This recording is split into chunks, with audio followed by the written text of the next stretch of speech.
Hello, welcome to the CVS Flight Channel.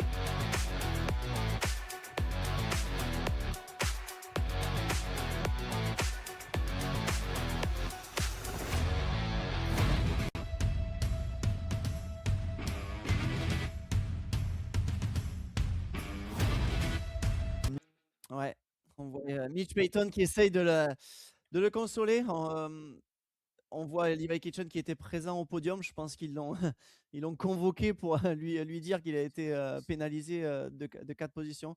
On le voit le pauvre là, les yeux, pleins de terre, difficile, il aurait préféré rentrer direct au camion et se concentrer sur son problème, avec ces projections-là. On voit qu'il y a quand même, aujourd'hui, il y a le temps entre les 2 manches, vu qu'il y a les filles qui roulent, mais bon, difficile première manche, pour Kitchen. C'est vraiment, le sujet de cette journée. Oui, non, c'est sûr, on savait que les conditions allaient être très difficiles.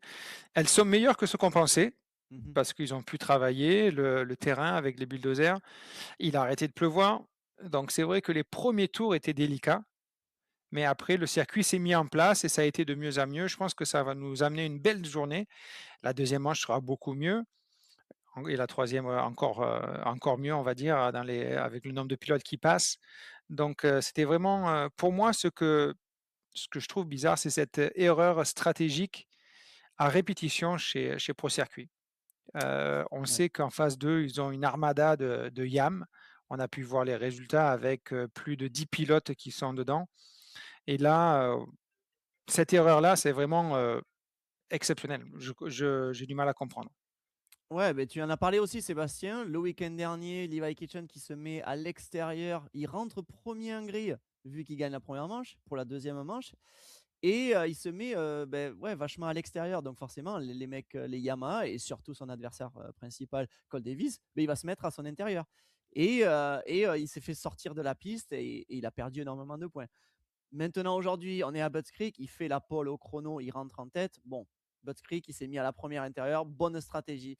Par contre, monter comme ça en dehors de la piste, est-ce qu'il a vraiment fait exprès? Est-ce que ça l'a, avec la boue, il a perdu équilibre et ça l'a emporté en dehors des piquets blancs? Mais bon, les piquets blancs, il faut surtout pas les dépasser, surtout quand tu es dans cette position-là pour aller chercher un titre. Les concurrents, ils vont pas laisser passer ça, même si Yamaha, bon, avait rien dit. Je pense que Lama, ils l'ont vu, donc ils l'ont, pénalisé de 4 positions et en plus de cette, chute dans le premier tour, là, ils perdent très, très gros et c'est peut-être aujourd'hui que malheureusement, Kitchen va perdre, le titre. On voit Davis qui est régulier et qui est encore allé chercher la victoire de cette première manche, donc encore, comme tu dis, encore un coup dur et encore, difficile, de voir un pilote, à ce niveau-là faire de telles erreurs. Oui, c'est sûr. Bon, il a la deuxième manche. On ne sait pas où va se passer, et que peut-il se passer? On a eu tellement de surprises jusqu'à aujourd'hui avec des DNF de beaucoup de pilotes donc on va voir la deuxième manche. Le titre n'est pas encore joué, mais c'est vrai C'est qu'il sûr. a pris, un gros coup dans l'aile, on va dire. Oui, c'est sûr, mais quand on voit la confiance aujourd'hui de Cole Davis, ça fait un petit moment qu'il ne commet plus d'erreurs. Donc là, un gros boost, encore plus de confiance après le week-end dernier pour Davis. Donc voilà, maintenant, place aux 450. Ça, c'est certain. Bon, on va revenir. Maintenant, c'est place au 450. Allez, c'est parti. Et vraiment une bataille qui se rapproche encore plus avec son frère. Donc, c'est vraiment la bataille des Lawrence. On pensait qu'il allait avoir, un écart, vu qu'il avait 10 points d'avance et on peut voir que tout se change rapidement avec le retour de Hunter maintenant sur Jet. Donc, la prochaine manche et les 3 prochaines manches sont vraiment très décisives pour ce championnat.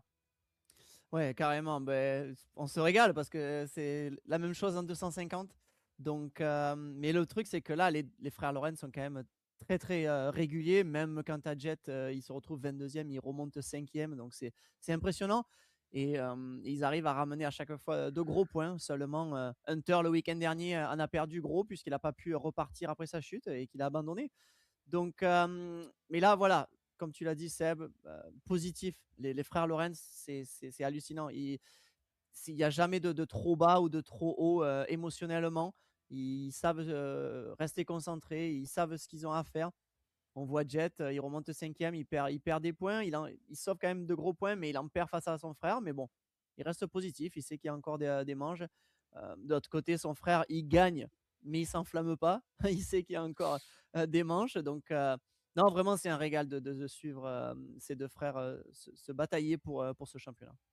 Et Digan qui fait d'énormes progrès également. On le voit arriver. C'est la première fois qu'il avait cette victoire à portée de main. C'est vraiment un gros progrès. On sait qu'il aime ce terrain de Maryland. Bucksquik, c'est quelque chose qui lui plaît énormément. Est-ce que c'est le fait que ce soit un terrain un peu plus petit? Il n'est pas aussi large que les autres, donc les appuis extérieurs sont assez près. C'est des détails qui font des différences. On sait qu'on va sur des terrains qui sont assez, on va dire, un peu moins rapides que Unadilla, parce que Unadilla, vraiment, c'est le terrain le plus rapide, même que les terrains européens. On dit que souvent les terrains européens sont plus rapides que les terrains américains, mais là, non, c'est Unadilla, c'est l'opposé. Donc, Ouais, on ouais. revient sur des terrains un peu plus techniques. Avec l'appui, c'était encore plus technique. Ça a encore donné un petit quelque chose qui a changé les choses. Et vraiment, un Digan qui surprend. Pour moi, c'était la grosse surprise de cette manche. Ouais, carrément, et on l'a vu déçu de perdre, cette première place qu'il avait, après le all shot. Il le sait qu'il a commis une erreur, il a voulu être un peu, défensif et il était à l'intérieur. Hunter, lui, s'est jeté à l'extérieur et il a doublé. Donc, on le voit qu'il est déçu, on le voit qu'il est pas loin et qu'il a envie d'aller chercher cette première re victoire de manche. Ça serait vraiment une grosse marche, de passer pour lui. Et j'aurais bien aimé le voir, ouais, rester devant plusieurs tours peut-être. Dans des conditions comme ça, si tu gardes les bonnes traces, c'est difficile de doubler, à ce niveau-là. Donc, mais en tout cas, la piste est vraiment intéressante et bah, ça me tarde de voir la deuxième manche.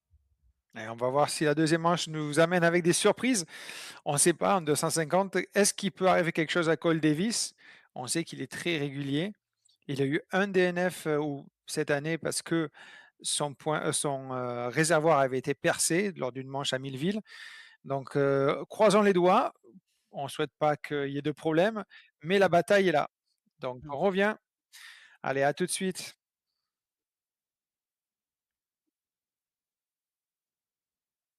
Je pense que tout le monde était content de voir Kitchen enfin partir devant. Bon, il est passé à côté de la piste sur la ligne droite, donc ça l'a vraiment avantagé. Mais bon, plaque rouge, il s'est retrouvé en tête. C'était vraiment très glissant, très piégeux dans les premiers tours. Tu te dis, là, pour le championnat, c'est bien pour lui. On va avoir une belle bagarre. Cole Davis était troisième. Et malheureusement, Kitchen part à la faute et perd très, très gros dans ce premier tour. Heureusement, rien de grave. La moto allait bien. Donc, il est remonté. Mais bon, malheureusement, dans ces conditions-là, il a pris énormément de projections. Il a galéré avec ses lunettes. Il a sorti les lunettes à mi-manche. Et après, voilà, la terre dans les yeux. Et il est pas bien remonté, quoi. Il s'est retrouvé 10e, mais il a été pénalisé de 4 positions, donc 14e dans cette première manche. C'est vraiment mauvais pour Kitchen qui lui avait la plaque rouge. Voilà, c'était le gros changement qui s'est passé un petit peu dans ces deux premières manches. Cole Ouais. Davis a été solide. Hunter a été solide. Jet a été 22e quand même. Donc, il est parti loin avec ces quelques petites erreurs et il remonte.